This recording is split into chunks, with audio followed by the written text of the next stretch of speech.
오늘은 이 라디에이터 팬 언제 돌고 언제 안 도는지 한번 보여드리겠습니다. 이 라디에이터 그릴이 왜 뚫려 있는지 다 아실 텐데 바로 냉각입니다. 자동차가 적당한 속도로 가면 주행풍을 맞아서 어느 정도 냉각이 되는데 차가 밀리거나 공회전 혹은 주차할 때는 주행풍을 거의 못 맞습니다.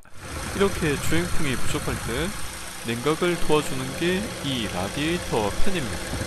그리고 이 냉각수 라디에이터 하나만 있는 게 아니라 보통 에어컨 콘덴서가 같이 붙어 있습니다.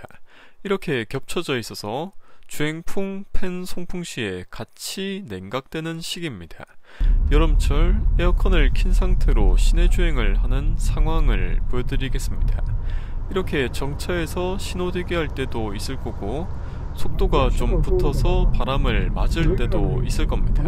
속도, RPM, 냉각수온, 에어컨 온오프 다 보이실 텐데 정차 중에 에어컨을 켜고 있으니 팬이 고속으로 돌고 있습니다.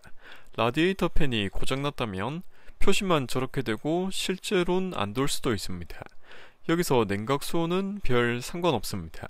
하지만 라디에이터 팬이 도는 덕분에 냉각수도 같이 냉각되고 있다고 말할 수 있습니다.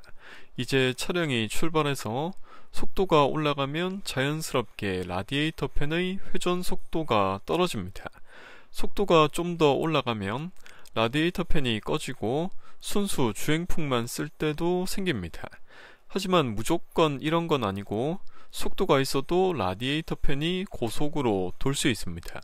한 60km로 간다고 해도 라디에이터 팬이 꺼질 때보단 켜질 때가 많습니다. 에어컨 스위치를 끄면 라디에이터 팬도 바로 꺼집니다. 약간의 주행풍만 있어도 냉각 수온은 유지되기 때문에 에어컨을 켜야 보통 라디에이터 팬도 도는 겁니다. 주행풍이 충분하면 저속으로 돌았다가 꺼지기도 하고 그렇습니다.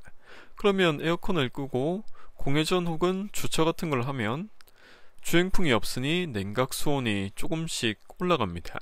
시내에서 단순히 신호만 받아서 가다 서다 하는 정도로 과열되지는 않는데 다른 차들 때문에 막히고 그러면 주행풍으로 부족할 수 있습니다.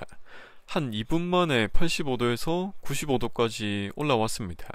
이때부터는 에어컨 작동과 상관없이 라디에이터 팬이 저속으로 돌기 시작합니다.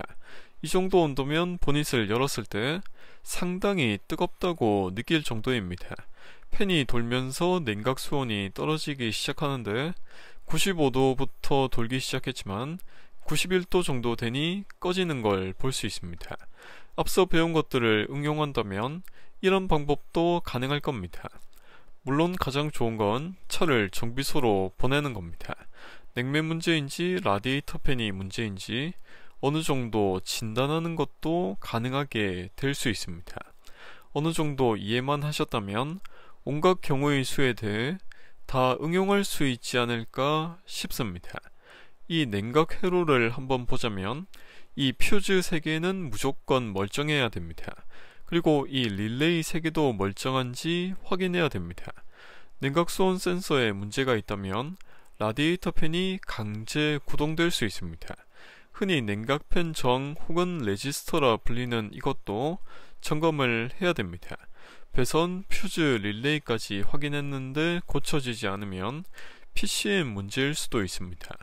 하지만 앞서 보셨던 것처럼 스캐너로 수치값을 볼 수 있다면 냉각수온 센서가 작동하는지 PCM이 신호를 주는지 알 수 있기 때문에 고장의 범위는 충분히 좁혀집니다.